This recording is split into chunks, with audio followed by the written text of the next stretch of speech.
Serial में दिखाया जाता है कि बहन ही बहन के पति पे डोरे डाल रही होती है। जो इस टाइम की फिल्में बना रहे हैं उनका ये फर्स्ट स्टेप है एकता कपूर ग्रुप को। जी। वो इस टाइप की फिल्में टेलीविजन सीरियल बताते जी। और बाद में आगे जाके पोर्नोग्राफी बताते हैं और भी वर्स्ट टाइप की। का बच्चा जो है वो सुबह मंदिर भी जा रहा है, दोपहर को पाँव भी पड़ रहा है और रात को ये भी दिख रहा है। तो दूसरा की पोर्नोग्राफी की जो एग्जाम्पल देखिए, 7 केस ऐसे हैं जहाँ भाई ने बहन पे बलात्कार किया पोर्नोग्राफी देखने के बाद, 2 केस ऐसे हैं जहाँ बाप ने बेटी पे किया हो पोर्नोग्राफी देखने। ये परिस्थिति बहुत ही खराब है। मैं ऐसा मानता हूँ कि सभी मुसलमानों को बैश करना ये राष्ट्र हित में नहीं है। मुस्लिम कम्युनिटी में कांग्रेस की वजह से एक कट्टरवाद फैला है जबरदस्त। जो काम माइनॉरिटी अफेयर्स मिनिस्ट्री के द्वारा प्रोग्रेसिव काम मुस्लिम कम्युनिटी का हुआ है श्री मोदी जी के नेतृत्व में, वैसा काम कांग्रेस में नहीं हुआ है। कांग्रेस ने मुस्लिम कट्टरवाद को मजबूत करने में कोई चीज बाकी नहीं रखी। अगर हम राइट विंग की बात करें तो मुस्लिम कम्युनिटी को समझना पड़ेगा कि नरेंद्र मोदी से अच्छा आदमी हमारे लिए कोई नहीं। हम दिन रात गाली गलौज करेंगे, मुस्लिम कम्युनिटी को गाली देंगे तो इससे सॉल्यूशन मिलने वाला नहीं है, इससे मामला बिगड़ेगा। जमात उलेमा हिंद के प्रेसिडेंट के बेटे ये तालिबान को भी सपोर्ट करते हैं, बिल्कुल ये राहुल गांधी को भी सपोर्ट करते हैं। इससे ज्यादा देश विरोधीपन का क्या, एंटी नेशनल एक्टिविटी का क्या होगा।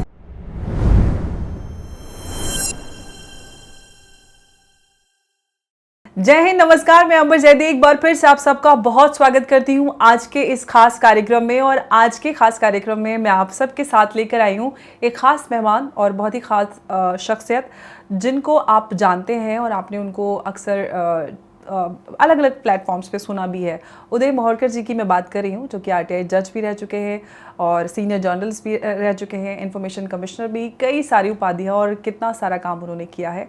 सेव कल्चर सेव भारत का इनिशिएटिव भी उन्होंने उठाया है, बहुत सारे काम करते हैं। बहुत बहुत स्वागत है आपका। नमस्कार उदय जी। इतने सारे काम, आप आरटीआई जज, आप इंफॉर्मेशन कमिश्नर, जर्नलिस्ट, ऑथर, इतना सारा कुछ कैसे मैनेज करते हैं? मोदी जी से इंस्पिरेशन मिल लेते हैं क्या? नहीं, मोदी जी से इंस्पिरेशन लेता ही, मुझे उनको जानता हूँ मैं 37 साल से और उनका जो काम रहा है, उन्होंने जो उपलब्धियाँ उनकी हैं जो गए 10 साल में, तो उनसे इंस्पिरेशन लेने लायक ही है। और मैंने तो गुजरात के समय से उनको कवर किया हुआ है, जब मैं इंडिया टुडे का कॉरेस्पॉन्डेंट था, गुजरात का इंचार्ज था। देखिए, मैं मानता हूँ कि भगवान करवाता है काम अपने पास। जैसे कि ऑथर, मैंने 3 किताबें लिखी, तो श्री मोदी के गवर्नेंस पे, उसमें से एक किताब उनके गुजरात में क्या काम हुआ उस पे है, जो ऐसी किताब एक भी नहीं है। गुजरात में क्या काम किया उस पर एक ऑथोरिटी वाली किताब एक भी नहीं है। तीसरी किताब में लिखी वीर सावरकर पे, वो भी एक नया नैरेटिव है सावरकर पे। Veer Savarkar the father of India's national security, एक न्यू एंगल है पूरा। तो मैं कभी ऑथर बनना नहीं चाहता था, लेकिन मुझे रेंडम हाउस में थी मिली ऐश्वर्य करके, एक पब्लिशर मेरी दोस्त है, वो ढूंढती आई मुझे 2013 में उन्होंने ऑफर की और मैं ऑथर बन गया। तो मैं मतलब भगवान करवाता है ये, कभी मैंने सोचा नहीं था कि मैं पत्रकार बनूंगा। एक मेरे एक रिलेशन में थे नारायण राव साठम करके, बहुत अच्छे तेज गेंदबाज थे और गावस्कर की विकेट ली थी उन्होंने 2 बार, उन्होंने ग्रैहम गुज की विकेट ली थी। तो जब मैं इस कॉलेज में पढ़ता था बड़ौदा में, तब इंडियन एक्सप्रेस वालों को एक आवश्यकता हुई, एक जिसको बोलते हैं स्पोर्ट्स स्ट्रिंगर की। स्ट्रिंगर एक रिपोर्टर ही होता है पर उसको स्ट्रिंगर कहा जाता है, उसको पैसे कम मिलते। तो मेरा चयन हो गया। मैंने कभी सोचा नहीं था कि मैं एक पत्रकार बनूंगा। बाद में प्रभास जोशी नाम के एक बहुत बड़े पत्रकार हो गए देश के, वो इंदौर के थे, मेरा जन्म भी इंदौर का है। तो उनको लगा कि भाई स्पोर्ट्स में तो क्या मेरे को आगे चांसेस है मेरे लिए। उन्होंने कहा कि आप आ जाइए जनरल रिपोर्टिंग में।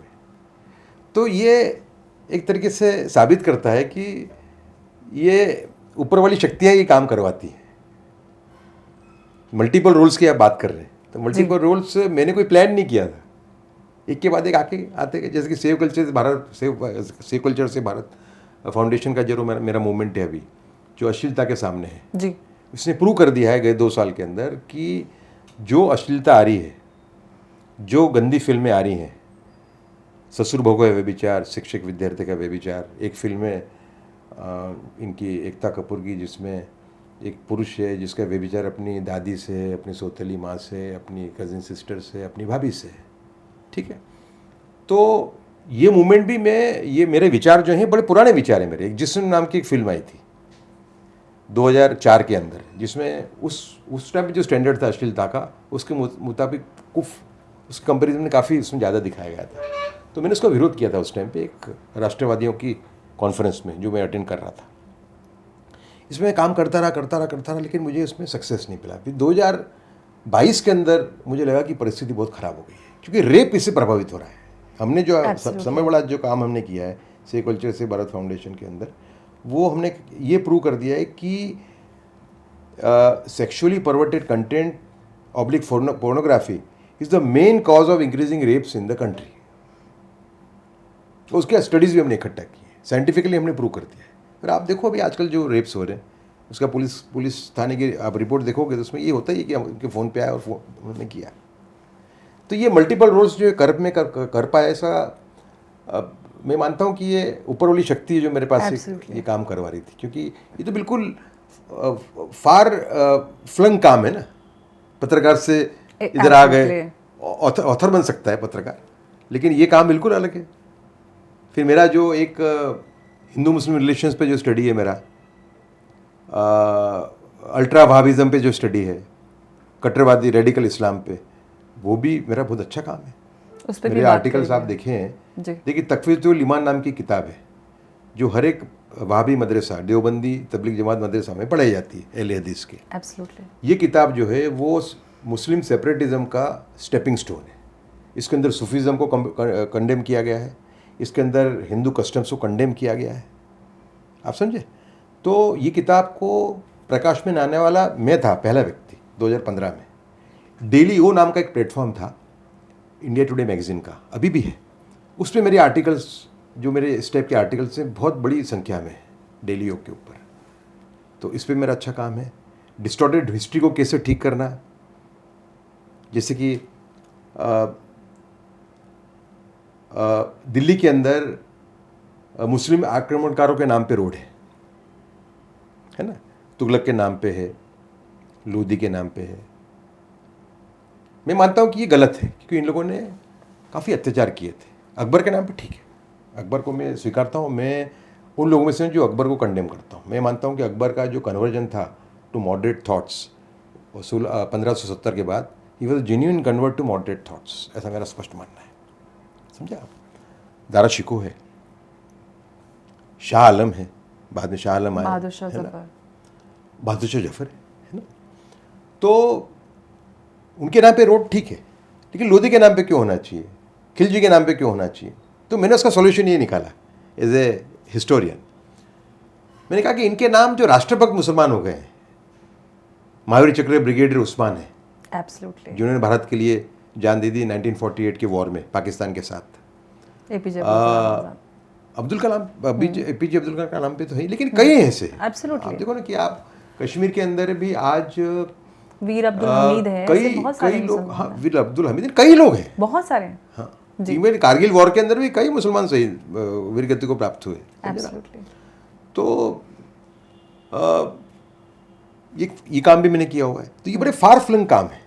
एब्सोल्युटली। तो इतने सारे जो आप काम करते हो उस पर एक एक करके हम चर्चा करेंगे। सबसे पहले, क्योंकि अगर सेव कल्चर सेव भारत से बात करें, क्योंकि मैं खुद उन मुद्दों पे खुद बोलती हूँ, प्लस कहीं ना कहीं फिल्म और टीवी प्रोडक्शन से मैं जुड़ी हूँ प्रोफेशनली, तो इस तरह के मुद्दों पे अक्सर चर्चा होती रहती है। टीवी में बहस होती है, कहीं ना कहीं कोई प्रोग्राम होता है, वहाँ पे भी चर्चा होती है। सोशल मीडिया पे भी ये अक्सर निकल कर आता रहता है कि कहीं ना कहीं फिल्मों के माध्यम से OTT प्लेटफॉर्म तो एक ऐसा बेलगाम घोड़ा हो गया कि वहाँ पर कोई इस तरह के कोई नियम कानून उस पर लागू ही नहीं होती। तो एक वो प्लस फिल्म, वो जो एक क्रिएटिव लिबर्टी का जो मिसयूज़ हो रहा है, उसको आप किस तरह से देखते हैं? सिंस आपने जिस्म की बात की, मैं उस वक्त बहुत छोटी थी और इस तरह की फिल्में आती थी तो मम्मी हमारी टीवी ऑफ कर देती थी ताकि कि बच्चों पे गलत असर ना पड़े, और हमें और क्यूरियोसिटी होती थी कि ऐसा क्या है इस फिल्म में। बच्चे होते हैं और बच्चों पे गलत असर पड़ता है उनके ज़हनों पे। तो वहाँ से लेके यहाँ तक आज हम देखते हैं बड़े होने के बाद कि वो तो बहुत कम लगता है, वो बढ़ता ही जा रहा है। ऐसा क्यों कि इस पर कोई भी जो नैरेटिव बिल्डिंग हो रही है through OTT and films specially, उस पर सरकार इतना ध्यान क्यों नहीं देती है? नहीं, मेरा स्पष्ट मानना है कि सरकार को इस पे ज़्यादा ध्यान देना चाहिए। कुछ इंडिकेशन भी मुझे मिल रहे हैं कि सरकार इस पे ध्यान देगी, लेकिन हाफ हार्टेड तरीके से काम नहीं चलेगा। हमें स्ट्रॉन्ग स्टेप लेने पड़ेंगे। We have to ensure that those who are serving such content they pay a price for it. अब वो चलेगा कि हमारी लाइन हम लंबी करें, हम अच्छा कंटेंट दिखाएं तो उससे बंद हो जाएंगे। देखिए, ये छोटे बच्चों के फ़ोन पे आ रहा है। आप छोटे बच्चे को कितने भी अच्छे संस्कार दो, लेकिन अगर 10, 12, 15, 20 साल का अगर आपका बेटा या बेटी है, उसके फ़ोन पे अगर आ रहा है तो वो टीवी ऑफ कर देती थी, आज तो बच्चों के हाथ में फोन रोक है। नहीं पाएगा। आप समझिए कि नहीं? तो ये मैं मानता हूँ कि देश की सबसे बड़ी चुनौती है जी। देखिए, आज अमेरिका जो है एक बहुत ही पावरफुल नेशन है ना। अगर हम मटेरियलिस्टिक टर्म्स में बात करें, एब्सोल्युटली, हम साइंटिफिक टर्म्स में बात करें, हम आर्थिक टर्म्स में बात करें, पर culturally America is a pauper nation. Absolutely agree. आप समझे? तो हमें ये तय करना है कि हमने एक प्रतिज्ञा ली है कि हम 2047 के अंदर विकसित भारत या महान देश बनेंगे। कोई के मन में शंका नहीं है कि हम 2047 नहीं, 2037 में ही हम आर्थिक महासत्ता होंगे, सैनिकी महासत्ता होंगे, हम वैज्ञानिक महासत्ता होंगे, पर हम क्या सांस्कृतिक रूप से कंगाल देश होंगे, ये तय हमें करना है। बिल्कुल, समझा? और देखिए, TDA फ्रीडम का जो पूरा जो एक वो है, उसको तो इन्होंने फाड़ के फेंक ही दिया है। जिस तरीके से अभी परसों मैंने एक ट्वीट किया, लोग दंग रह गए। ट्वीट असल में किया था जेम्स ऑफ बॉलीवुड नाम का एक हैंडल है जो इन लोगों को एक्सपोज करता है। एब्सोल्युटली। भाई बहन को तिलक लगा रही है और बाद में उसके साथ में व्यभिचार कर रही है कि मतलब मैं ऐसा मानता हूँ कि ऐसे आदमी के लिए मौत ही उसकी सजा है। एब्सोल्युटली, उसकी सजा मौत है। जो मिडिल ईस्ट के अंदर जो सजा है ऐसी चीज़ों के लिए, वही सजा इनके लिए होनी चाहिए। और इसलिए आप देखिए, मिडिल ईस्ट के अंदर कम है। हमारे यहाँ जो गंदगी आ रही है उसके मुकाबले मिडिल ईस्ट, साउथ कोरिया, आपका सिंगापुर, यहाँ पे हमारे यहाँ जो आ रहा है उसके मुकाबले सिर्फ 20% ही आ रहा है। इसके लिए मैंने एक नारा दिया है नया। मैंने कहा हमने श्री नरेंद्र मोदी जी की लीडरशिप में, नेतृत्व में एक नया भारत का निर्माण हमने शुरू कर दिया है। 10 साल में जो श्री नरेंद्र मोदी ने जो क्योंकि जो उपलब्धियां हैं, उन्होंने जो गरीबी दूर करने का जो काम किया है, उन्होंने ऐसे कई काम किए हैं। मतलब आप देखिए, गवर्नेंस का तो पूरा उन्होंने फेस ही चेंज कर दिया। एब्सोल्युटली। आप समझे कि नहीं? तो हमने इतनी सारी प्रतिज्ञा ली हैं, तो हम एक और प्रतिज्ञा लें कि हम विश्व के पहले विकृत सामग्री मुक्त देश होंगे। कोई पूछ सके आप कैसे हो सकता है, कैसे रोक सकते? मैंने कहा क्या पोर्नोग्राफी थी आज से 50-60 साल पहले? बिल्कुल नहीं थी। साफ सुथरी फिल्में बनती थी हमारे यहाँ, और कितनी we are not campaigning against healthy entertainment. Absolutely. कोई ये समझ रहा है कि हम तबलीग जमात का एजेंडा चला रहे हैं, ऐसा नहीं है। हम ये कह रहे हैं कि हेल्दी एंटरटेनमेंट होना चाहिए। और we are trying to save our culture. अगर फिल्मों के माध्यम से कहीं ना कहीं हमारे कल्चर को दबाया जा रहा है, ख़त्म किया जा रहा है। अक्सर हम देखते हैं कि एक ट्रेंड चला हुआ है, क्योंकि मेरी मम्मी टीवी सीरियल्स देखते हैं और अक्सर वो ये कंप्लेन करती हैं, जैसे मैं घर जाती हूँ रात में काम से, तो वो टीवी सीरियल्स देख रही होती हैं और डिफरेंट चैनल्स पे। तो एक पैटर्न वो पिछले कई साल से उन्होंने नोटिस किया, और ये बात मैं कई जगह बोल भी चुकी हूँ, कि वो कहती है कि हर सीरियल में दिखाया जाता है कि बहन ही बहन के पति पे डोरे डाल रही होती है, और ये बहुत प्रिवेलेंट है। हर सीरियल्स में इस तरह का पैटर्न चल रहा है। तो ये कहीं ना कहीं हमारे कल्चर को, नहीं, वही लोग हैं जो इस टाइम की फिल्में बना रहे हैं, उनका ये फर्स्ट स्टेप है। और ऐसे कैसे हो सकता है कि एक ही पैटर्न पे एक ही उस पे सारे सीरियल्स बन रहे हैं? आप देखिए नहीं, इसके पीछे कोई ना कोई एजेंडा है ना। आप ओल्ड बालाजी को लीजिए, बालाजी फिल्म्स को लीजिए जी, एकता कपूर ग्रुप को, जी, तो वो इस टाइप की फिल्में टेलीविजन में सीरियल बताते जी, और बाद में आगे जाके पोर्नोग्राफी बताते हैं, और भी वर्स्ट टाइप की, इंसेस्ट बेस्ड। उल्लू उनका प्लेटफॉर्म है। उल्लू नहीं, उल्लू दूसरा है। उल्लू के अंदर एक विभू अग्रवाल बाला जी और उल्लू, उस पे तो मतलब उल्लू तो इतना वर्ष है कि उसकी कोई सीमा ही नहीं है। उसके तो 700 फिल्में इस टाइप की, उसका टोटल डाउनलोड है करीबन 1.5 करोड़ का। आपका ऑलरेडी बिगड़ चुका है। मेरे यहाँ बीच में एक राज परिवार के एक व्यक्ति और उनकी महारानी साहब घर पे आई थी। इस बात को अब 1.5 साल हो गया, मेरे ख्याल से 1-1.5 साल हो गया। तो मैंने उनसे कहा कि मैं ये सेव कल्चर से भारत फाउंडेशन की मूवमेंट चला रहा हूँ। और ये मेरा उद्देश्य है। तो उन्होंने बड़ी अच्छी बात की, बड़ा एक एग्जांपल दिया मुझे कि मेरे सिटी में मैं स्कूल चलाती हूँ, उसमें मेरे दोस्त की बेटी पढ़ती है। मेरी दोस्त का एक दिन फ़ोन आया सुबह कि महारानी साहब, मेरी बेटी 11 साल की है, मैंने उसको अलग रूम दे के रखा है पढ़ने के लिए, सुविधा के लिए। लेकिन ये सुबह जब 8 साढ़े 8 को बाहर निकलती है तो रूम में से बिल्कुल थकी हुई होती है, और मैं उसको पूछती हूँ बेटा तू बीमार है? तो बोलते नहीं, मैं तो ठीक हूँ।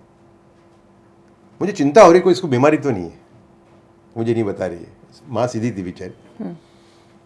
तो मैंने साहब बोला, उनको शक पड़ गया। उन्होंने कहा एक काम करो, दिन में जाओ, जब वो स्कूल गई हो उसके रूम में जाओ और एक पर्दे का हिस्सा खुला रखो, विंडो पे जो पर्दा होता है, और देखो रात को ये 12 बजे के बाद क्या करती है। बंगला था, तो वो आई 11:30 12 बजे, देखा तो बेटी ने लाइट बंद कर रखी थी, सिर पे एक चादर डाली थी और फ़ोन पे कुछ देख रही थी। वो फ़ोन की लाइट माँ को दिखी। माँ अपने रूम में आती थी, 15-20 मिनट में फिर से जाती थी। 2 बजे वो बंद हुई, बेटी 2 बजे सोई। वो जो फ़ोन की लाइट दिखना 2 बजे बंद हुई, मतलब वो 2 घंटा उसने देखा ये सब। फिर से उन्होंने फ़ोन किया कि हमारे साथ ऐसा हुआ है। मैं बोले अब मेरा शक थी सही है, कुछ गलत दिख रही है, एक काम करो, इसका रात को इसका दरवाज़ा अगर आप खटखटाओगे रूम का तो ये एडमिट नहीं करेगी खोलने के बाद। आप छोटी बेटी है 11 साल की, इसको समझाओ कि बेटा तू छोटी है, छोटे बच्चों से गलतियां होती हैं, तू क्या देखती बता मुझे। 5 मिनट माँ को थोड़ी सी झुंझुना पड़ा उस बेटी से। बेटी ने कहा मैं रोज़ ये देखती हूँ गंदगी। हाँ समझे। तो आपका बच्चा जो है वो सुबह मंदिर भी जा रहा है ना, वो दोपहर को पाँव भी पड़ रहा है और रात को ये भी दिख रहा है। एग्जैक्टली। और दूसरा कि पोर्नोग्राफी की जो एग्जांपल देखिए, गए 2.5-3 महीने में 7 केस ऐसे हैं जहां भाई ने बहन पे बलात्कार किया हो पोर्नोग्राफी देखने के बाद। 2 केस ऐसे हैं जहां बाप ने बेटी पे किया हो पोर्नोग्राफी देखने के बाद, और एक केस है कि जहां एक लड़का, this is a horrendous case, एक लड़का दारू पी के पोर्नोग्राफी देख के उसने अपनी माँ पे बलात्कार किया। वो तो ये परिस्थिति बहुत ही खराब है। मैं मानने को तैयार हूँ कि सरकार का अकेले का रोल नहीं है इसमें, बच्चों का भी है, माँ बाप का भी, क्या दिख रहे हैं बच्चे। एब्सोल्युटली। पेरेंटल कंट्रोल नाम का एक होता है, एक प्रोविजन फ़ोन के अंदर, उसको उपयोग करना चाहिए उनको, अगर छोटे बच्चों को दे रहे हैं तो, है ना। लेकिन फ़ोन एक अब शिक्षण का माध्यम बन चुका है। अभी हरियाणा सरकार ने टैबलेट्स दी स्कूल के बच्चों को पढ़ने के लिए। कुछ दिन के बाद में सर्वे किया तो मालूम पड़ा कि उन्होंने फिल्टर्स तोड़ दिए थे और सब पोर्नोग्राफी दिख रहे थे बच्चे, लड़का लड़की। तो ये मामला खराब मामला है, बहुत डेंजरस। और हमने इसमें तय किया है कि हम इसके अंदर we are not going to spare anyone. वो हमारा दोस्त हो, हमारा भाई हो, हमारा ऊपरी हो, हमारा आदर्श पुरुष हो, हम इसको कोई में, इसका रिजल्ट हमें देना ही है। बिल्कुल। और दूसरा कि भारत का विश्वगुरु न बनना, वो मानव जाति का बहुत बड़ा नुकसान होगा। बिल्कुल, क्योंकि देखिए G20 के अंदर आप देखें जिस तरीके से हमारे माननीय प्रधानमंत्री जी ने अफ्रीकन यूनियन को लिया, ये कितना बड़ा, बहुत बड़ा विश्व गुरु बनने की हम जो योग्यता रखते हैं, उसका कितना बड़ा एग्जाम्पल है। ग्लोबल साउथ का लीडर बन के आ रहा है। नहीं, उससे भी ज्यादा देखिए अफ्रीकन जो छोटे छोटे देश हैं उनको महासत्ताएं कैसे ट्रीट करती हैं। बिल्कुल। They treat them as exploitative objects. China example है। एक महासत्ता है, नाम नहीं लूंगा मैं जी, जिसके पास चंदन का पूरा बड़ा भंडार है, चंदन का, सैंडलवुड का, पर वो उसको बचा रखना है फ्यूचर जनरेशंस के लिए। तो एक छोटा सा अफ्रीका का देश है, उसके जो करता धरता है उनको ब्राइब कर दिया गया है, और वहाँ से वो इंपोर्ट करते हैं सैंडलवुड को। वो इंपोर्ट करने के बाद में भी आफ्टर ट्रांसपोर्टेशन कॉस्ट वो उनको अपने सैंडलवुड से सस्ता पड़ता है। तो अफ्रीकन देशों का कैसा एक्सप्लॉयटेशन हो रहा है आप देख सकते हो। बिल्कुल बिल्कुल। वो तो अभी हमारे प्रधानमंत्री एक अफ्रीका का एक देश है ऑस्ट्रेलिया कॉन्टिनेंट में, पापुआ न्यू गिनिया, जी वहाँ पे गए तो वहाँ के राष्ट्रपति ने उनके पैर छुए। क्यों छुए? बिल्कुल, काफी वो न्यूज़ उस पे बनी भी थी, इसके खबर लिए बनी छुए थी। कि माननीय प्रधानमंत्री ने कोविड के दौरान इन सब देशों का ख्याल रखा, इनको सबको बिल्कुल। वैक्सीन भेजी। प्रधानमंत्री मोदी की आपने बात की और एज पत्रकार, एज जर्नलिस्ट आप मोदी जी के काफ़ी नज़दीक रहे, उनको काफ़ी नज़दीक से देखा है। 80 के दशक से 2024 तक आप मोदी जी को देखते आए हैं। मोदी जी के जो वर्किंग स्टाइल है, मोदी जी की जो एनर्जी है, आज मोदी जी 70 पार कर चुके हैं और लोग यही कहते हैं कि इतना टायरलेसली कैसे काम करते हैं, उनका टाइम मैनेजमेंट हो, उनको दुनिया भर में देशों में जाना हो, देश में काम करना हो, इतने टायरलेसली काम करते हैं, किस तरह से कैसे ये सब कर पाते हैं? देखिए, मैं उनको 87 से जानता हूँ। He is a man with a purpose and now he has become a man with A mission. उनकी फैमिली है नहीं, वो उनके लिए एक प्लस पॉइंट है। उनका कोई टांग खींचने वाला नहीं है। दूसरा कि उनकी क्लैरिटी, मतलब मैंने अपनी दूसरी किताब जो लिखी है, मैंने 2 किताब लिखी उनके गवर्नेंस पे। सेकंड किताब मेरी जो है मार्चिंग विद बिलियन, उसके अंदर मैंने उनको कोट किया। उन्होंने मुझे कहा था कि उदय बाबू, मैं जब पहला स्टेप लेता हूँ एक डायरेक्शन में, मुझे अगले 10 स्टेप क्या होंगे ये पहले से मालूम होता है। बोले इज ए ग्रेट प्लानर। मैं क्योंकि इतिहास का स्टूडेंट रहा हूँ जी, छत्रपति शिवाजी महाराज से बड़ा इतना बड़ा प्लानर कोई रहा नहीं। मतलब छत्रपति शिवाजी महाराज सबसे बड़े प्लानर मानता हूँ पूरे 1000 साल के अंदर। हर चीज उनका वो रहता था कि हर चीज को वो अपने एक प्लानिंग के साथ करते थे। और मेरे ख्याल से ये इंस्पिरेशन छत्रपति शिवाजी महाराज के पास से माननीय मोदी जी ने लिया है कि जो भी काम करना वो बिल्कुल 100% सक्सेस होना चाहिए। उसकी फ्यूचर तैयारी क्या है, उसके लिए क्या क्या आवश्यकता है हमें करना, what planning has to be made, what resources are needed or have to be created, वो पहले से कर लेते। दूसरा कि उनके पास एक ग्लोबल विजन है।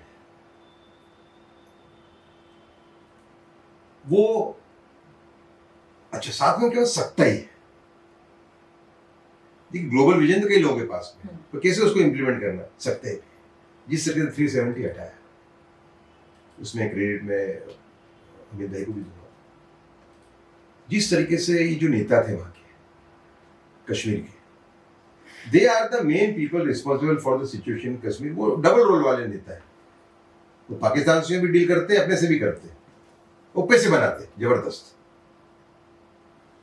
समझ जाते ही प्रूव हो गए 370 का फिर से ये लोग लेके आ गए रिजोल्यूशन। ऐसे नहीं तो तय हो गया तो आप ही मेन रिस्पॉन्सिबल हो।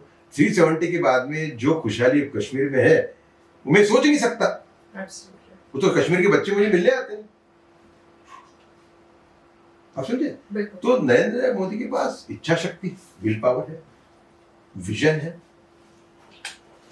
और एक डिवाइन एक हेल्प भी उनको मिलती है। मोदी जी के बारे में बात हो रही थी, मोदी जी किस तरह से काम करते हैं तो हम सब जानते हैं और सब इस पे अक्सर बात भी करते हैं। लेकिन उदय जी, एक सवाल ये भी है, जो मोदी जी जब सत्ता में आए एक प्रधानमंत्री के तौर पर, उससे पहले वो गुजरात के मुख्यमंत्री थे और उसके चलते जो एक गोधरा कांड हुआ 2002 वाला, उसके बाद मुसलमानों के बीच मोदी जी को लेकर एक खौफ जैसा माहौल रहा और जब 2014 में वो प्रधानमंत्री के तौर पर आए तो एक डर वापस से जो लिबरल पार्टियों थी उन्होंने बनाया कि अरे मोदी सत्ता में आएंगे तो मुसलमानों को पता नहीं फांसी पर लटका देंगे या पता नहीं कैसा होगा। तो जब मोदी जी और मुसलमानों की इक्वेशन है वो आप किस तरह से देखते हैं? वो तो पूरी क्रिएट की हुई है ना, लेफ्ट और लिबरल मीडिया ने उसको क्रिएट की हुई है। नरेंद्र मोदी तो पहले से उनका जो मुस्लिम को देखने का रवैया है बड़ा बैलेंस्ड है। और मैं ऐसा मानता हूँ कि सभी मुसलमानों को बैश करना ये राष्ट्र हित में नहीं है, जो एक आजकल एक ट्रेंड बन चुका है। मैं बिल्कुल स्पष्ट मानता हूँ इस बात को, समझा। मुस्लिम में 3 भाग हैं, एक मोस्ट कट्टरवादी, एक लेस कट्टरवादी और एक सहिष्णु मॉडरेट। ठीक है, हमें को तीनों को अलग अलग तरीके से ट्रीट करना पड़ेगा, टैकल करना पड़ेगा।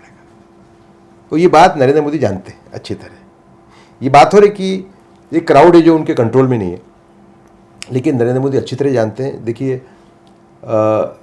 सूफीज़म वहाबिज़म में क्या डिफरेंस है।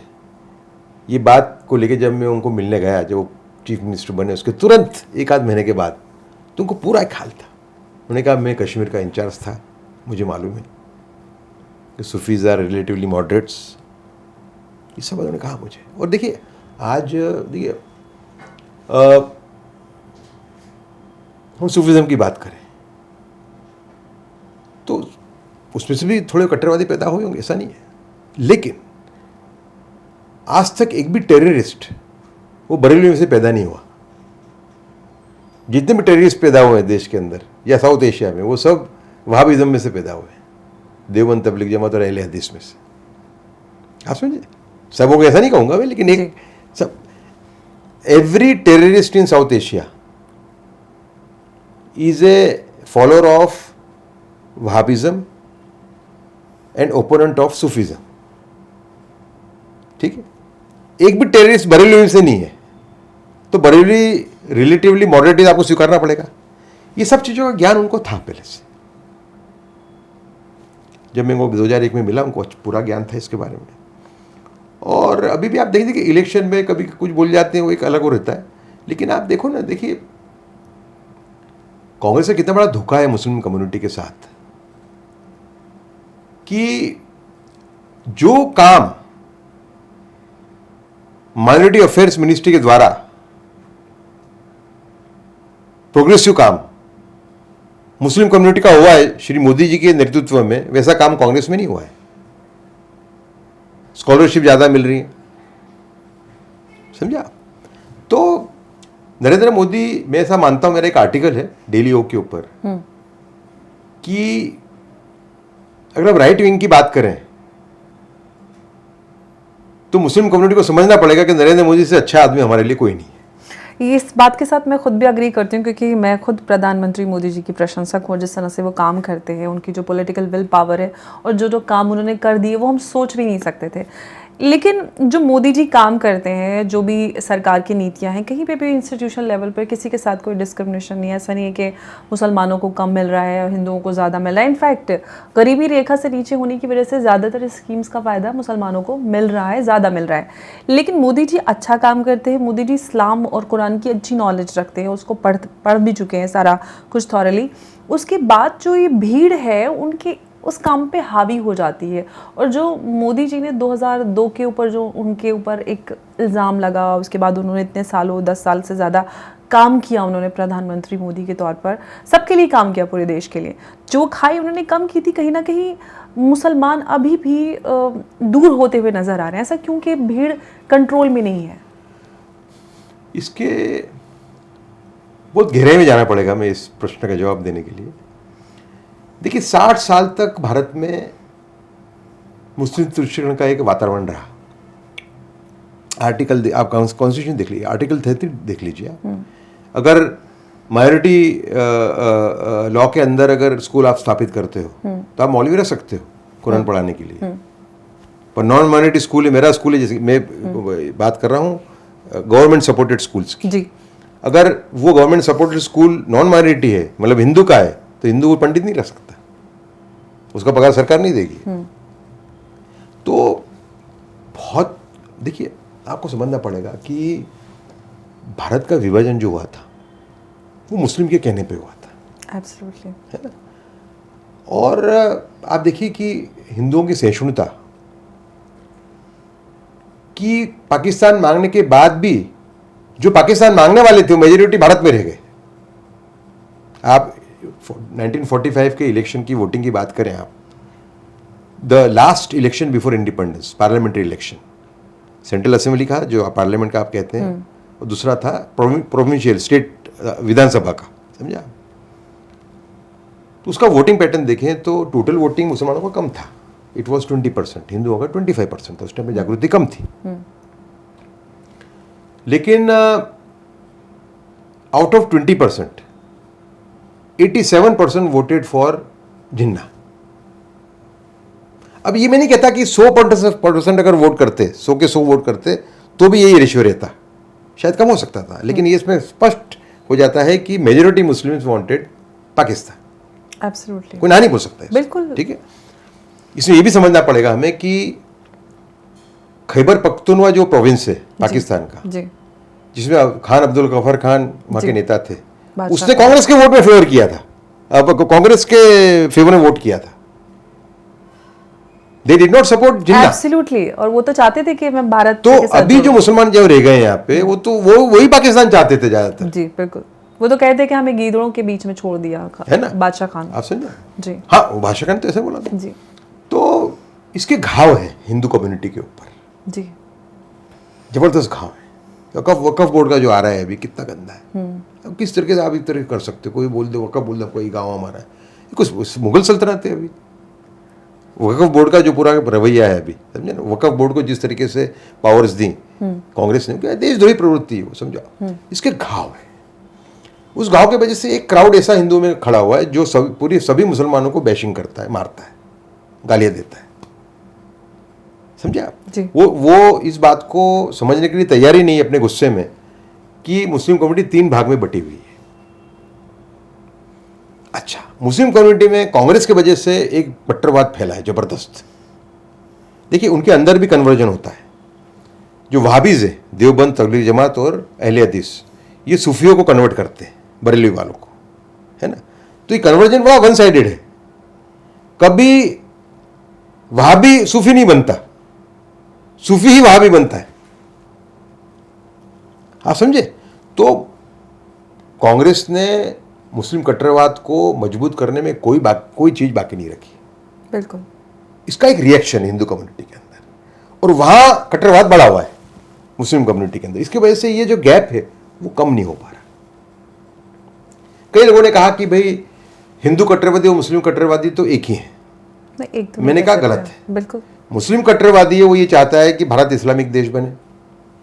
हिंदू कट्टरवादी ये चाहता है कि मुसलमानों को ठीक करो।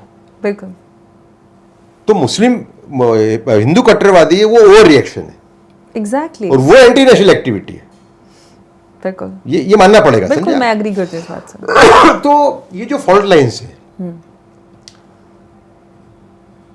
ये जब ही सुधरेंगी जब एक हम सूफियों को स्ट्रांग करें।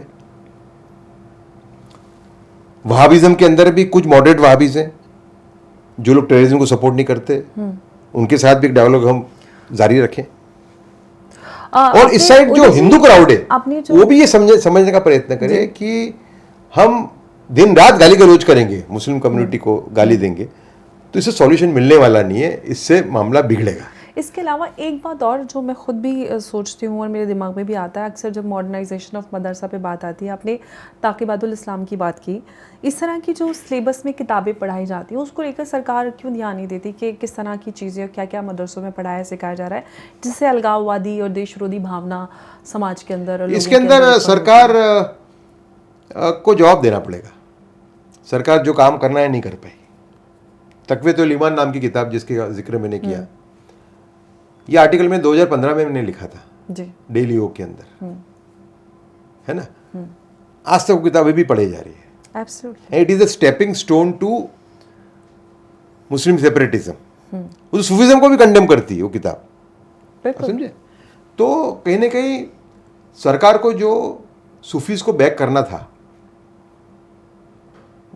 क्या उसका एक्सप्लेनेशन नहीं मैं जानूँ, सरकार कर नहीं पाई। जी, सरकार को डट के सूफियों को बैक करना चाहिए था। मैं ये नहीं कहता कि सब वहाबियों को दुश्मन बना ले, तो वहाबी को भी एक कंट्रोल करना चाहिए था। और वहाबी के अंदर 2 भाग हैं, एक भाग है मोस्ट कट्टरवादी और एक है लेस कट्टरवादी, समझे आप। लेस कट्टरवादी का मतलब वो, या वहाबी मॉडरेट जिसको बोलते हैं कि भाई वो इसको सपोर्ट नहीं करता टेररिज्म को। ऐसी बड़ी संख्या है वहाबिज्म में भी, बिल्कुल, आप समझे कि नहीं। लेकिन अरशद मदनी है जमात उलेमा हिंद के प्रेसिडेंट, हुसैन अहमद मदनी के बेटे, जी, ये तालिबान को भी सपोर्ट करते हैं, बिल्कुल, ये राहुल गांधी को भी सपोर्ट करते हैं। इससे ज़्यादा देश विरोधीपन का क्या, एंटी नेशनल एक्टिविटी का क्या होगा, इससे बड़ा एग्जांपल क्या हो सकता है। एग्जैक्टली, और हुसैन अहमद मदनी जो थे इनके पिताजी, वो जो कांग्रेस के साथ रहे जी, और जो जी, बोलते थे कि भाई कांग्रेस को वहाबियों ने मैनिपुलेट किया अपने स्ट्रेटेजिकल रीज़न के लिए इन्होंने जिन्ना का विरोध इसलिए किया कि इनको लगता था कि अगर जिन्ना पाकिस्तान ले गया तो हमारा जो काम है पूरे पूरे भारत को इस्लाम में कन्वर्ट करने का वो काफ़ी भारी पड़ जाएगा। उनका सोचने का तरीका ये था कि जिन्ना ने जैसे ही पाकिस्तान बनाया वैसे हिंदू अलर्ट हो जाएंगे और हमारा जो काम है कन्वर्ट करने का इनको 200 300 400 साल के अंदर, या समझे ना, वो उतना डिफिकल्ट हो जाएगा। जी, ये बहुत एक अहम बात उससे मदनी के दो हैं 1945 के देवबंद कॉन्फ्रेंस में जी, इनके जो अरशद मदनी के पिताजी उन्होंने ये कहा था कि अगर दारा शिकोह बादशाह बनता, औरंगजेब का भाई, बड़ा भाई जी, तो मुगल सल्तनत बच जाती, इस्लाम खत्म हो जाता। पर औरंगजेब बादशाह बना तो इस्लाम भी बच गया और मुगल सल्तनत भी बच गई। दूसरा उन्होंने कहा था कोई और जगह पे कि जिन्ना पाकिस्तान की मांग रख के इस्लाम की बहुत बड़ी कुसेवा कर रहा है, क्योंकि वो हमारा तबलीग करने का जो हक है, तबलीग मतलब propagation Islam with a view to convert, उसको रिस्ट्रिक्ट कर रहा है एक देश के एक छोटे से भाग तक, जबकि हमारा जो हक है तबलीग करने का वो पूरे पूरे भारत पे जी क्लियर हो जाता है कि what were the reasons they sided with Congress. और गांधी जी को मैनिपुलेट किया उन्होंने। गांधी चाहते थे हिंदू मुस्लिम एकता at any cost, Gandhi ji समझ ही नहीं पाए। गांधी जी का अंडरस्टैंडिंग इस्लाम का, कट्टरवादी इस्लामिक मूवमेंट्स का बड़ा पुअर था उनका। उदय जी एक कहावत कहते हैं ना कि चोर के साथ चोरी की जाए तो उसको चोरी नहीं मानते। कांग्रेस के साथ माफियों ने उनको मैनिपुलेट किया। कांग्रेस पूरे मुसलमानों को, पूरे देश को मैनिपुलेट करती थी, उन्होंने उनको मैनिपुलेट कर लिया। तो ठीक है, लेकिन कांग्रेस की अगर आप बात करें या पूरे लिबरल पार्टियों की बात करते हैं तो वीर सावरकर को लेकर उनका एक अलग ही प्रोपेगेशन होता है और एकदम कभी भी टीवी डिबेट या कहीं पे भी वीर सावरकर के नाम को इस तरह से लेते हैं जैसे कि पता नहीं, मतलब मैं उस शब्द का इस्तेमाल करना नहीं चाहती। आपने वीर सावरकर को लेकर किताब लिखी और एक अलग नैरेटिव के साथ जिसमें आप कह रहे हैं कि फादर ऑफ नेशनल सिक्योरिटी, उसमें थोड़ा प्रकाश आप डालें। देखिए 1947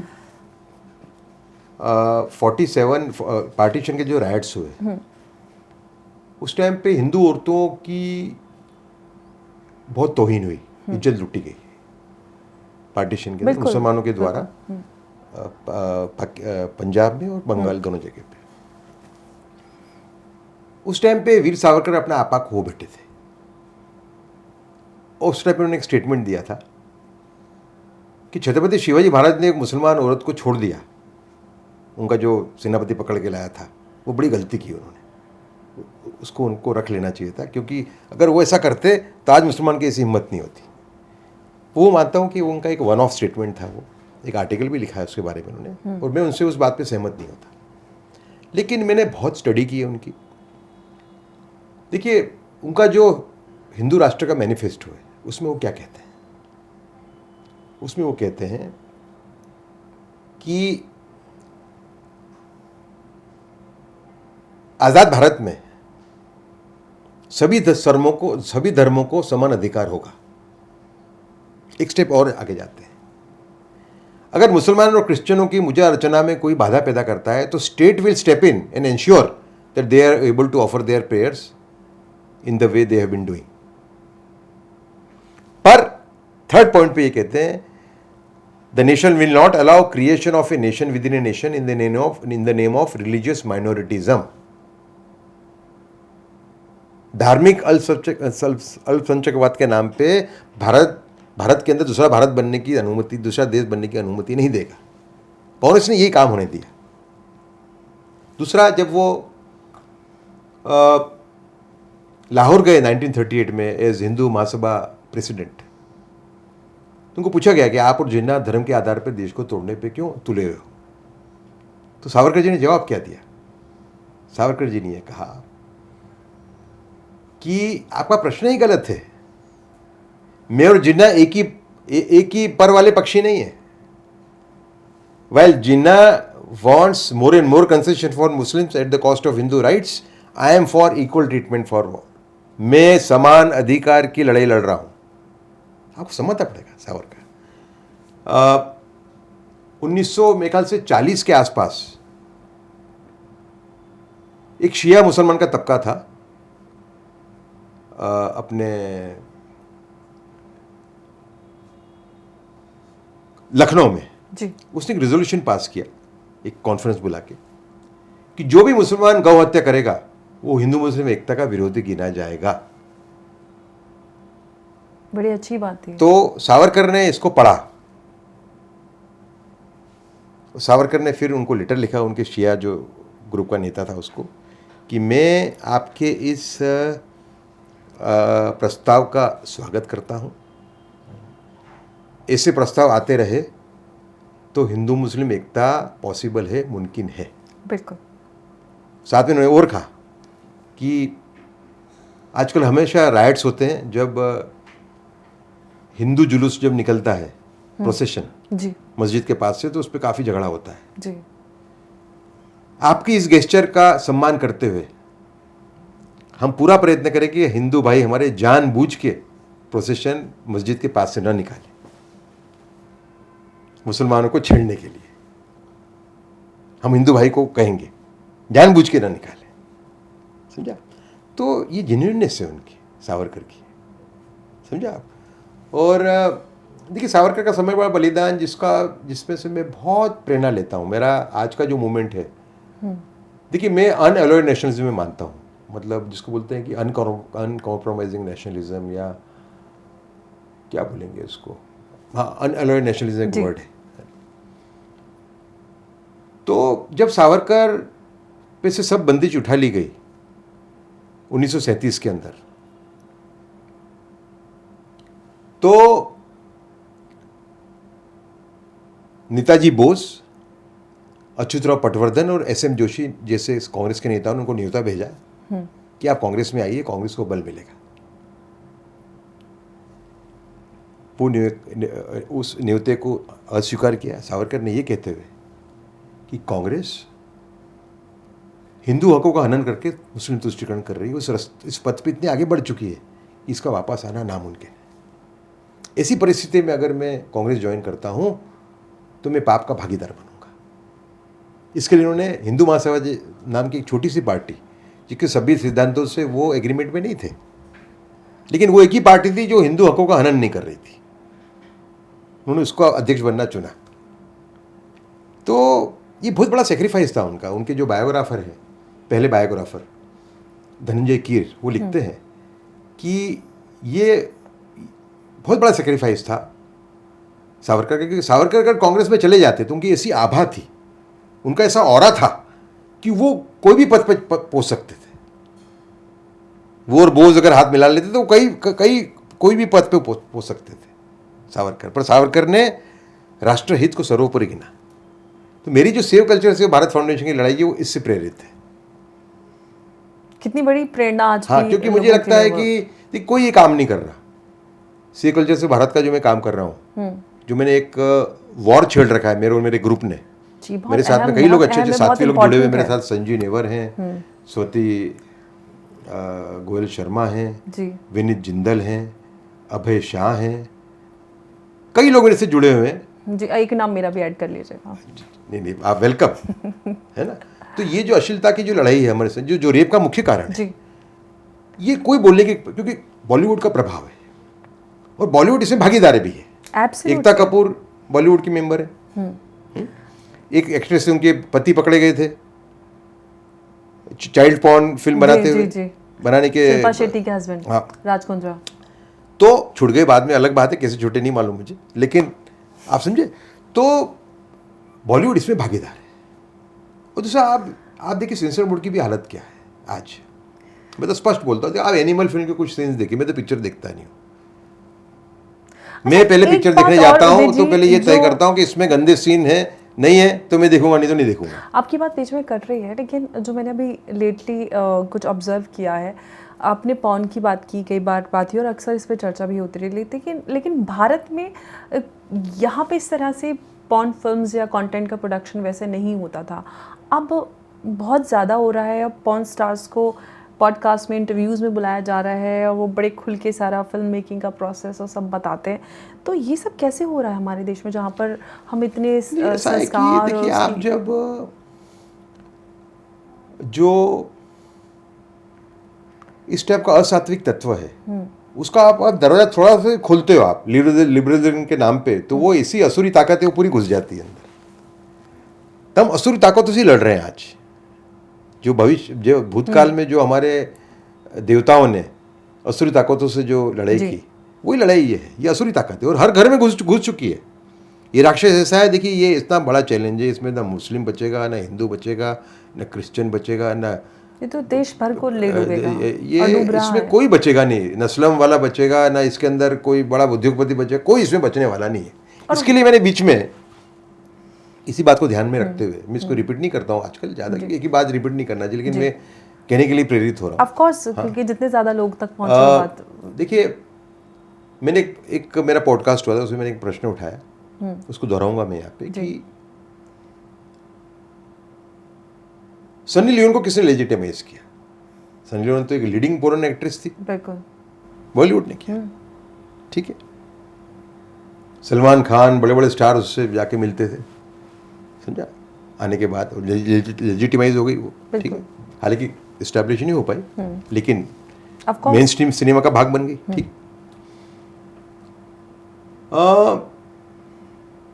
रणवीर सिंह, दीपिका पादुकोण के पति जी, उन्होंने अभी एक ऐड की है, सेक्स पिल की ऐड जी, एक जॉनी सीन्स नाम का पॉर्न स्टार है उसके साथ, हॉलीवुड जी। हाँ, जब मैंने देखा तो मुझे बड़ा दुख हुआ, ठेस पहुंची। मैंने देखा कि वही रणवीर सिंह को न्योता है मुकेश अंबानी परिवार के जलसे में, तो मैंने उसमें ट्वीट किया, it is the duty of the civilized society not to legitimize porn culture. I would have felt very happy had Mukesh Ambani family not invited Ranveer Singh to Anand Ambani celebrations after this ad. आपके इस बात पे मैं एक सवाल पूछना चाहती हूँ। हमने अभी यूएस में प्रेसिडेंशियल इलेक्शंस देखे और प्रेसिडेंट ट्रम्प के साथ कैंपेनिंग करते हुए इलॉन मस्क नज़र आए और कितने खुलकर, और वो अपने मुद्दों के साथ वो वोकिज्म और सबके खिलाफ लड़ रहे हैं, अपने देश के खिलाफ। और एक बड़ा बिजनेसमैन, काफ़ी कुछ स्टेक भी होता है। हमारे देश में अंबानीज या फिर अडानीज या बड़े जो बिजनेसमैन हैं वो ऐसा क्यों नहीं कर सकते? जब भी अडानी या अंबानी की बात आती है कि मोदी जी के दोस्त हैं, विपक्षी पार्टियां कहती हैं, सत्ता में तो कोई भी पार्टी आती जाती रहती, लेकिन ये बिजनेस और उद्योगपति परिवार इस हद तक खुलकर कैसे नहीं आते हैं? क्यों नहीं आते हमारे देश में? देखिए, ऐसा है कि पूरे उद्योगपति वर्ग को इस तरीके से सब नहीं आ सकते, कुछ तो हो सकते हैं। लेकिन मैं मेरे इत्तेफाक रखूंगा मुकेश अंबानी परिवार से, क्योंकि जियो का प्लेटफॉर्म भी ये सब चीज़ें सर्व कर रहा है कई जगह पे। तो मैंने एक ओपन लेटर भी लिखा था नीता अंबानी जी को कि भाई आपने इतनी अच्छी चामुंडा की, दुर्गा की स्तुति की जी, है ना, जामनगर में वो आनंद अंबानी वाले कार्यक्रम में, तो हम आपसे आशा रखते हैं कि आप इस टाइप का कंटेंट रोकिए जिसमें आपके प्लेटफॉर्म का उपयोग हो रहा है। और फिर नया अभियान चला रहे हैं हम स्टार्ट करेंगे, इसको ऐड कर रहे हैं हम, कि जो लोग प्लेटफॉर्म से परोस रहे हैं उनको भी हम इसमें हम लेंगे, हम, क्योंकि they are allowing this material, वो पाथवे है। एक तो है प्रोड्यूसर, दूसरा है डिस्ट्रीब्यूटर, है ना, और तीसरा है जो पाथवे अलाउ कर रहा है। एब्सोल्युटली, जो सबसे बड़ा जो तो अभी ये एक सुझाव मुझे आया है और हम इसको लेंगे जी। जैसे हमने देखिए, हमको सक्सेस भी कुछ हद तक मिला, ऐसा नहीं है। गए जनवरी के अंदर सरकार ने 18 OTT और 57 सोशल मीडिया हैंडल जो इस टाइप का नग्नता परोस रहे थे उनको बैन किया था। फिर उल्लू ऐप एक अपना 160 करोड़ का एक IPO लेके आ रहा था। हमने लेटर लिखा सेबी को, दूसरी एजेंसीज को, कि भाई ये क्लेम कर रहे हैं अपने प्रोस्पेक्टस में कि हम एंटरटेनमेंट कंपनी है। मैंने कहा ये नहीं, ये तो पोर्नोग्राफी कंपनी है जी। तो वो उनका रुका है, अभी तक रुका हुआ है। बालाजी के जो प्रोड्यूसर है मेन, एकता कपूर, उनको तो सरकार बड़े बड़े अवार्ड से नवाजती है, ऐसा कैसे होता है?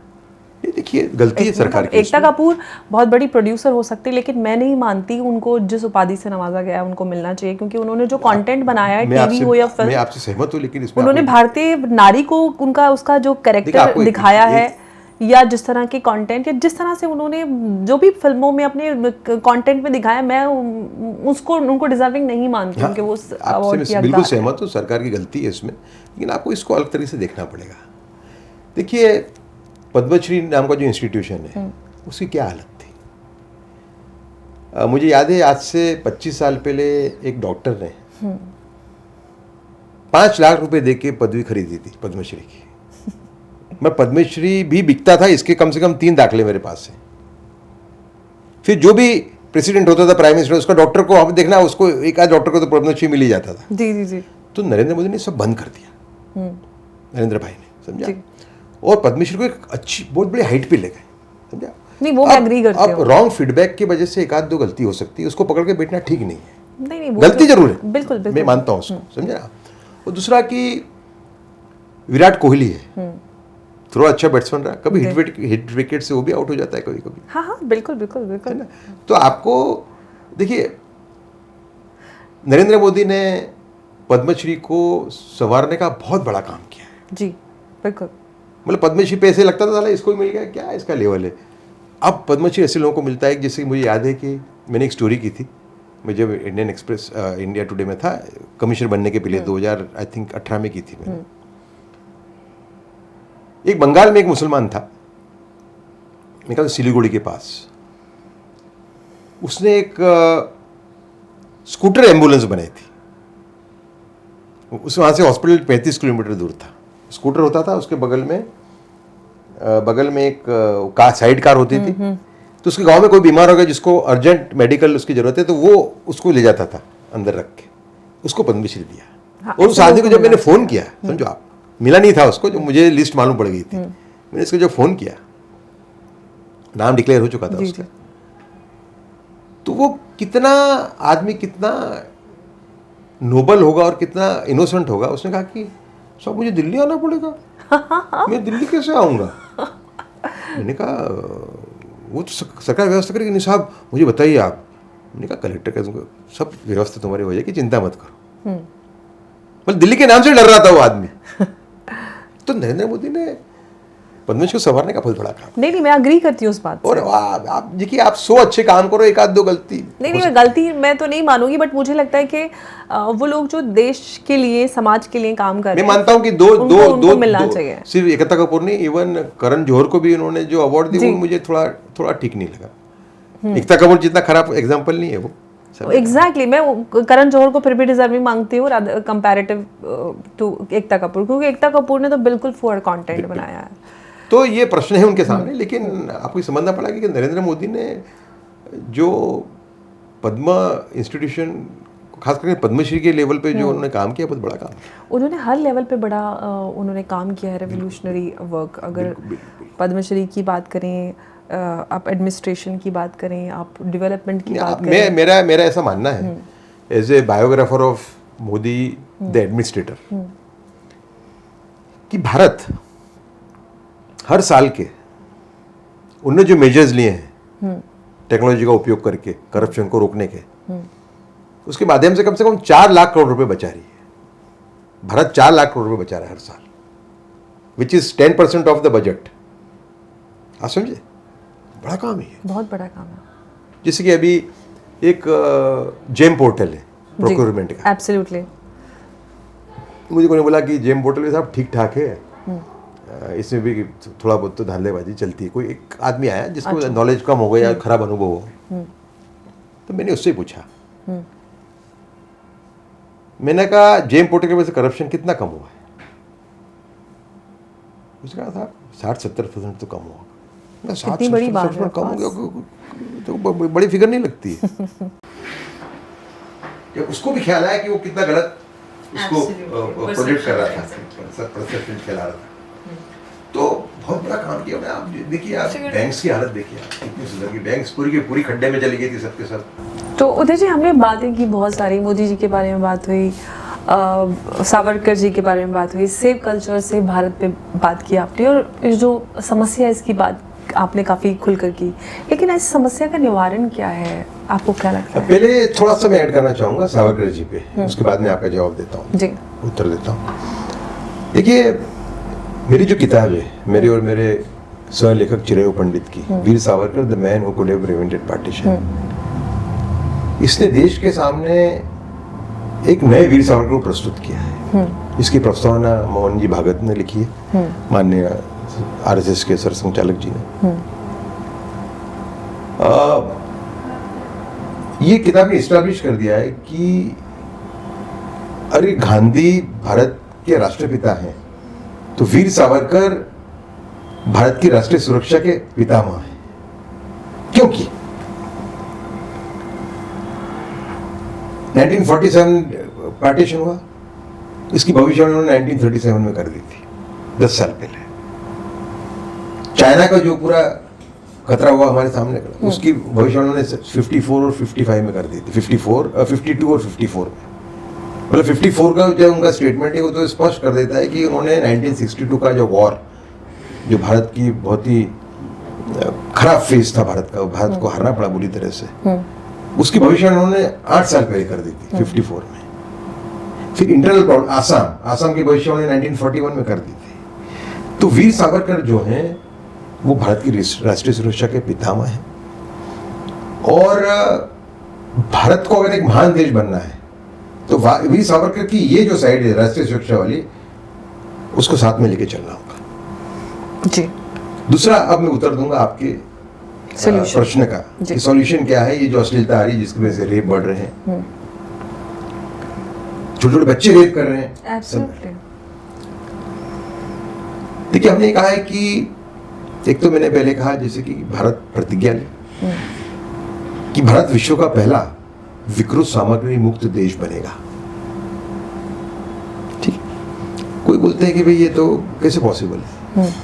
हमारे यहाँ जो अश्लीलता आ रही है, जो गंदगी आ रही है OTT और विविध प्लेटफॉर्म के माध्यम से, उसके मुकाबले मिडिल ईस्ट, गल्फ कंट्रीज मतलब साउथ कोरिया, सिंगापुर, यहाँ पे 80% ही 20% ही आ रही है इसके मुकाबले। तो हमें 20% को ही रोकना है अगर हमें ये बनना है, हमें विश्व का पहला विकृत सामग्री मुक्त देश बनना है। दूसरा कि सभी देश इसकी बात कर रहे हैं। एब्सोल्युटली, इवन ट्रम्प ने ये बात की हुई है। कोई एक दो कंट्री में तो भी कानून आ रहा है कि 16 साल से कम के बच्चों को बैन होगा सोशल मीडिया का। बिल्कुल, समझा। तो दूसरा कि हमने टिकटॉक बैन किया, तो हमारे पास इतनी टेक्नोलॉजी में हमारा जो रिवॉल्यूशन है, हमारा जो भारत का जो डिजिटल रिवॉल्यूशन है, इसकी बातें तो पूरी दुनिया में चर्चा है। मेरे बड़े बड़े लोग मुझे मिलने आते हैं फॉरेन से जी, तो ये पूछते हैं कि आपने यार ये डिजिटल रिवॉल्यूशन, जो डिजिटल पेमेंट कैसे आपने, यूपीआई ऑफ कोर्स ग्लोबली इस पे डिस्कशन, भीम ऐप पे जो आपने जो किया है रिवॉल्यूशन, कि आपका जो पानी बेचने वाला आदमी है, पानी पूरी बेचने वाला आदमी भी आपका चाय सब्जी उससे करता है, 20 रुपए का पेमेंट भी लोग यूपीआई ऐसे कर रहे हैं। तो ये बहुत बड़ी, तो जिस देश ने टेक्नोलॉजी के माध्यम से इतनी बड़ी क्रांति लाई हो, वो देश अगर चाहे कि एक भी पोर्नोग्राफी फिल्म भारत में ना आए, भारत में एंटर ना हो, क्या इसको इंश्योर नहीं कर सकता? बिल्कुल पॉसिबल है। और दूसरा कि मैंने कहा है कि एक कानून बने जिसको मैंने कहा है कि it will be named the law of ethics code. वो एक कमेटी के माध्यम से तय करे मर्यादा हर एक ऑडियोविजुअल फिल्म के लिए, सीन की, थीम की, कपड़ों की और भाषा की। समझा? और अपने प्रियम्बल में ये कहे कि जो नुकसान विदेशी आक्रमणकारों ने भारत को नहीं किया, उससे भी ज्यादा नुकसान तुम लोग कर रहे हो इस टाइप का परोस के और समाज के ताने बाने को तोड़ के। बिल्कुल। तो अच्छा, अमेरिका के अंदर आपको याद होगा ड्रग पेडलिंग जो है वो एंटी नेशनल एक्टिविटी, उसमें 50-50 साल की सजा है। बिल्कुल। हम इसमें ये कह रहे हैं कि अगर ये जो परमिजिबल लिमिट है सीन की, थीम की, कपड़ों की, भाषा की, इसका कोई उल्लंघन करता है, वो प्रोड्यूसर हो, डायरेक्टर हो, एक्टर हो, एक्ट्रेस हो, फोटोग्राफर हो, स्टोरी राइटर हो, डिस्ट्रीब्यूटर हो, ब्रॉडकास्टर हो, तो उस पर देशद्रोह और रेप को बढ़ावा देने का मुकदमा चलेगा। 10 अगर वो कन्विक्ट होता है 10 से 20 साल की सजा होगी।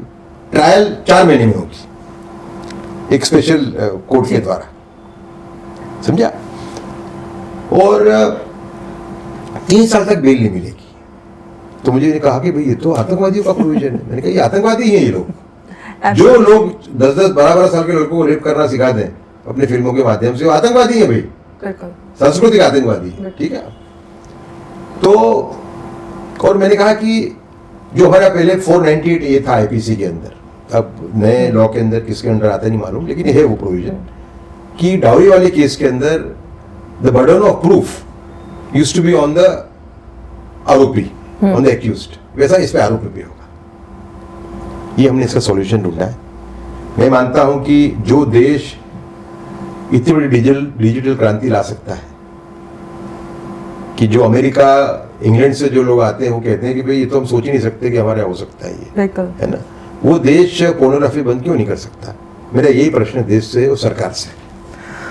बिल्कुल, और जो आपका सोल्यूशन है वो भी मुमकिन है, क्योंकि जिस तरह से हमारे देश में युवाओं को ख़ास तौर से सेमी पॉर्न और इस तरह का कंटेंट दिखा के उनको एडिक्ट और उनको पूरी तरह से डिस्ट्रॉय किया जा रहा है। एक तरफ हम बड़ी ताकत बनने की तरफ अग्रसर हैं, दूसरी तरफ हमारे युवा को इस तरह से बेकार किया जा रहा है। तो उसके लिए आपका जो सोल्यूशन है, इस पर सरकार को गौर करने की ज़रूरत है।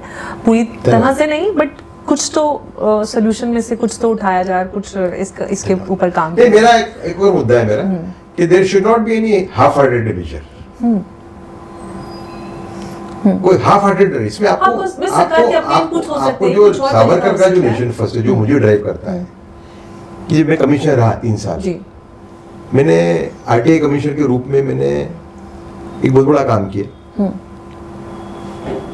मैंने हाईएस्ट डिस्पोजल किया अपील्स का in the 18-year-old history of the commission. मैंने 14,400 अपील डिस्पोज की 3 साल में, ये एक रिकॉर्ड है। दूसरा, कम से कम 2,000 केस ऐसे हैं जो मैंने अपीलेंट के फेवर में डिसाइड किए। ऐसी भावना से प्रेरित होके, जो भावना मुझे ये कहता है कि हर एक भारतीय मेरा भाई या बहन है। हम स्कूल के अंदर एक प्रतिज्ञा लेते थे कि all Indians are my brothers and sisters, मैं उसको जीता हूँ। तो उस भावना को अगर हम उस भावना को लेके अगर हम आगे बढ़ते हैं तो ये अश्लील कंटेंट वाला प्रॉब्लम है वो सॉल्व करना बहुत डिफिकल्ट नहीं है।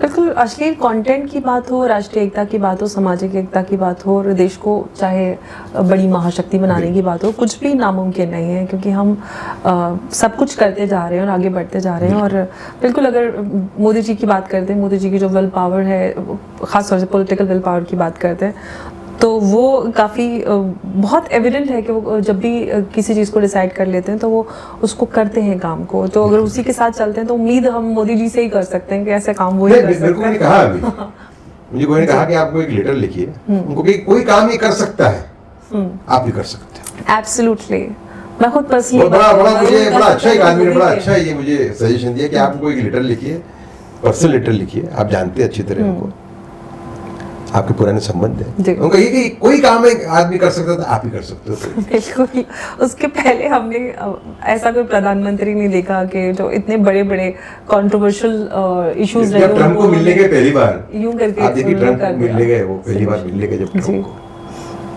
तो मेरे ख्याल से 4 या 5 दिन रहे वो जी। अब 5 दिन देश के बाहर रहे, 3 दिन अमेरिका में रहे। वो जो 5 दिन बाहर रहे उसमें उन्होंने करीबन 4 देश विजिट किए, है ना, और वो करीबन 3 रात तो वो प्लेन में ही सोए, 2 ही रात होटल में रहे। हाँ, तभी बहुत सारे पत्रकार पूछ रहे हैं मोदी जी आप क्या खाते हैं। वो तो उनका डिसिप्लिन है बहुत बड़ा, and he is a man on a mission, missionary zeal जिसको बोलते हैं। एब्सोल्युटली, इनफैक्ट वो जिससे मिलते हैं उनको भी भरपूर समय देते हैं और अच्छे से बात करते हैं। वो उन्होंने अपने आप में एक बड़ा सुधार लाया है। जब मैं उनको जानता था उस टाइम पे इतने अच्छे लिसनर नहीं थे। अच्छा, जब वो सत्ता में आए उनको लगा कि मुझे मेरा काम पहले सुनना है, समझना है, और फिर मुझे वो ये बदलाव अपने आप में लाया। तो अच्छा, दूसरी बड़ी बात है कि एक बहुत बड़ी क्वालिटी उनमें जो बहुत कम लोगों में होती है पॉलिटिक्स के अंदर, खास करके सक्सेसफुल पॉलिटिशियन में, उनमें अपनी गलती को सुधारने की क्षमता है। ये बहुत बड़ी बात है। और वो कहे बिगर, भले वो एडमिट नहीं करेंगे पब्लिक खुद एनालाइज करेंगे, लेकिन वो खुद कहेंगे, उसको आपको थोड़ी दिन मालूम पड़ेगा, ये चिन्ह मिलेंगे आपको कि उन्होंने उसको रोल बैक कर लिया। बहुत बड़ी क्वालिटी। एग्जैक्टली, खुद जनरली जो सक्सेस जो लोग सक्सेसफुल हो जाते हैं वो समझते हैं कि हम तो सब ठीक ही कर रहे हैं, हम गलत कर ही नहीं सकते। ये बहुत बड़ी क्वालिटी है, बहुत कम लोगों में। बिल्कुल। और हम इतने सारे सुधारों की बात करें तो सुधार सिर्फ मोदी जी से ही उम्मीद की जा सकती है कि आज के दौर में, क्योंकि आज वो हमारे प्रधानमंत्री हैं। और मैंने अपने जीवन काल में, और बहुत सारे लोग इस पे चर्चा भी करते हैं कि इस तरह का प्रधानमंत्री भारत को मिलना है, भारत के भाग्यशाली होने की एक उम्मीद है। मोदी जी देश के प्रधानमंत्री और जिस तरह से वो कार्य कर रहे हैं। उदय जी, बहुत बहुत धन्यवाद आपका इस चर्चा में जुड़ने के लिए। आपने इतने सारे मुद्दों पर हमारे साथ खुल के बात की। प्रश्न बड़े अच्छे पूछे और सभी मुद्दे आपने कवर कर लिए। बहुत धन्यवाद। जय हिंद, जय Bharat. Thank you. Thank you.